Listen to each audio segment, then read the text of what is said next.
बिस्मिल्लाहिर्रहमानिर्रहीम। अस्सलाम वालेकुम नाज़रीन, मैं सलीम अमान हूँ। हम सोशल मीडिया पे मिलते हैं, यूट्यूब पे, फेसबुक पे, इंस्टाग्राम पे, और आप अपनी स्क्रीन पे मुझे देखते और सुनते हैं। मैं हमेशा से आपका शुक्रगुज़ार रहता हूँ। आज का व्लॉग सियासत से मुतालिक तो नहीं है, बहरहाल है तो हालात हज़रत से मुतालिक। आज का जो व्लॉग है, आज की जो आपकी और हमारी बैठक है, मुलाकात है, वो है स्मोक से मुतालिक।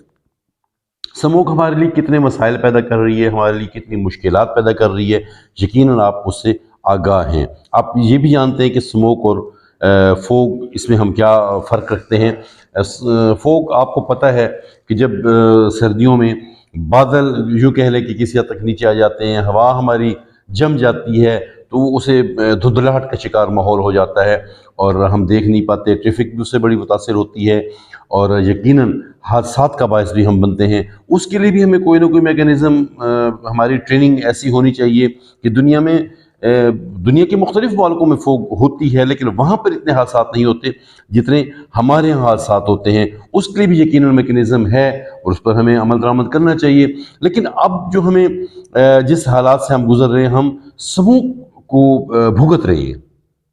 अब देखिए तो स्मोक है क्या। फर्स्ट ऑफ ऑल स्मोक क्या है? स्मोक है धुआं।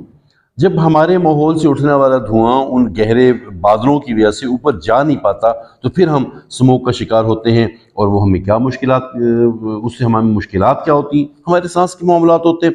लेकिन फर्स्ट ऑफ ऑल हम ये समझते हैं कि वजह क्या है, क्या चीज़ बायस है स्मोक का। जी बिल्कुल, बायस है धुआं। और धुआं क्या है? धुआं हमारे घरों में जब हम रोटियां पकाते हैं, जब हम खाना बनाते हैं, तो ऐसा उससे इतना धुआं नहीं निकलता। ठीक है, मोस्टली हमारे यहाँ गैस बहुत कम है तो लकड़ी जलाई जाती है, उससे धुआं होता है, लेकिन उससे इतना धुआं नहीं होता कि वो स्मोक का बायस हो। देखिए असल में जो धुएं का बायस है वो है भट्टे, ईंट बनाने के भट्टे, ईंटें बनाने के भट्टे, हमारी फैक्ट्रीज, हमारी धुआं छोड़ती हुई गाड़ियाँ। और फिर जब हम किसी फसल को काट लेते हैं तो उसकी बाकियात को तलफ करने के लिए जब हम उसको आग लगाते हैं, तो वो चीज़ें होती हैं इस चीज़ का बायस कि वो धुआं जब इतना ज़्यादा हो जाता है, वो धुआं ऊपर नहीं जा पाता और वो धुआं हमारे बायस बनता है हमारे सांस के मसाइल का और हमारे फेफड़ों को अपसेट करता है, इवन के कैंसर तक का बायस होता है। अब फैक्ट्रीज की मैंने बात की तो यकीन जाने कोई ये फैक्ट्रीज सिर्फ सर्दियों में ही धुआं नहीं छोड़ रही होती। ये फैक्ट्रीज आम हालात में, गर्मियों में, नॉर्मल मौसम में भी तो धुआं छोड़ रही होती है। मुख्तलिफ ममालिक में, मुख्तलिफ शहरों में, पाकिस्तान के मुख्तलिफ शहरों में बाकायदा तौर पे लोग प्रोटेस्ट करते हैं, एहतजाज करते हैं और आवाज़ एहतजाज बुलंद करते हैं कि हमारे इलाके में जो फैक्ट्री है फलां चीज़ की वो राख छोड़ रही है, वो धुआं छोड़ रही है। लेकिन उसको बंद करने की, उसको धुएं को कम करने के या सिरे से धुएं को ख़त्म करने के कोई बंदोबस्त नहीं किए जाते। हाँ, एहतजाज होता है अफसरान वक्ती तौर पे।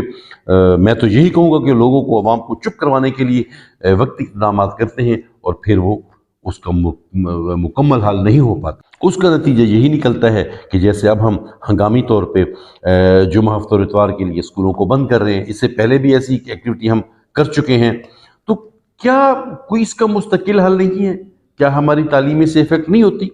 मजबूरी है, अब तो हमें करना पड़ रहा है और हंगामी तौर पे इस चीज़ का हल यही है। लेकिन क्या हमें इसके मुस्तकिल हल की तरफ नहीं जाएंगे? देखिए, मुस्तकिल हल आपका दो तरह का है। एक तो ये है कि हमारी फैक्ट्रीज जो कायदे और कवानीन हमने किताबों में रख रखे हैं, उन कवानीन पर हम अमल दरामद कराएं कि भाई आपकी फैक्ट्री से धुआं नहीं निकलना चाहिए। देखिए, जो चीज़ें आपकी पुरानी हो चुकी हैं उन्हें बदलें, भले से फैक्ट्री ही क्यों ना बदलनी पड़ जाए। फैक्ट्री की तमाम जो मतलब मशीनरी है, भले वो ही क्यों ना बदलनी पड़ जाए। क्यों? देखिए, इंसानी जान सबसे कीमती है। ये तो है इसका एक चीज़ कि हम फैक्ट्रीज को, हमारी जो धुआं छोड़ने वाली गाड़ियां हैं उन पे हम देखें कि हमारी फिटनेस नहीं है ना। फिटनेस के दायरे तो गाड़ियों के बने हुए हैं, लेकिन जो गाड़ियां धुआं छोड़ रही हैं हम उन्हें नहीं पकड़ते। ठीक है, ईंटों के भट्टे हैं, हम उन्हें वक्ती तौर पे बंद करवा देते हैं। बंद कराने की बजाय जो हमने फिर वही बात के जो कायदे और कानून हमने किताबों में रख रखे हैं वो इम्प्लीमेंट करवाएं। वो जिगजैग जो मतलब मशीनरी है वो लागू करवाएं ताकि ये मामला ठीक हो। ठीक है, और एक सबसे बड़ा जो हल है, जो दरख्त है, जो ग्रीनरी है, वो बायस होती है कि उस धुएं को ख़त्म करती है। हम तमाम लोग समझते हैं कि कार्बन डाइऑक्साइड जो है वो पौधों की ग़िज़ा होती है और बदले में वो हमें ऑक्सीजन देते हैं। लेकिन दरख्त के साथ हम क्या करते हैं? पहले तो हम दरख्त लगाते नहीं हैं। جو لگا پڑا ہے اس کو بھی کاٹنے پہ، ہم جلانے پہ لگے ہوئے ہیں، جو اس پہ ہم نے فرنیچر بنانے ہم اس کو کاٹ رہے ہیں، لیکن کیا ہم ایک درخت کاٹ کے تو ایک درخت لگاتے ہیں؟ چاہیے تو یہ کہ مطلب ایک ہونا چاہیے کہ جو شخص ایک درخت کاٹ رہا ہے اس کے بدلے میں وہ 4 درخت لگائے، 6 درخت لگائے، 10 درخت لگائے، لیکن ہم ایک درخت کاٹ کے ایک درخت بھی نہیں لگاتے۔ بلکہ میں آپ کو ایک اور بتاؤں، ہم تو یہ کرتے ہیں کہ جہاں کہیں پہ ہم نے کوئی زمین خریدی ہے کسی بھی قسم کی تعمیر کے لیے، وہاں پہ جو درخت لگا پڑا ہے فرسٹ آف آل ہم اسی کو کاٹتے ہیں۔ بھائی اس درخت کو ایڈجسٹ کیا جا سکتا ہے، میں بلکہ کہتا ہوں کہ اس درخت کے ساتھ ایڈجسٹ ہوا جا سکتا ہے۔ ہم خود کو گرینری کے ساتھ، درختوں کے ساتھ ایڈجسٹ کریں، اور زیادہ نہیں تو بھلے آپ کا 4 مرلے کا گھر ہو، 3 مرلے کا گھر ہو، 2 مرلے کا گھر ہو، اس کی چھت پہ گرینری لگائی جا سکتی ہے۔ مطلب بڑی تبدیلی آ گئی ہے فصلوں کے اگانے کے لیے یا کسی بھی قسم کی گرینری کے لیے۔ آپ آرکیٹیکٹ کے پاس جائیں، آپ ماہرین زراعت کے پاس جائیں، آپ کو راستے ملتے ہیں۔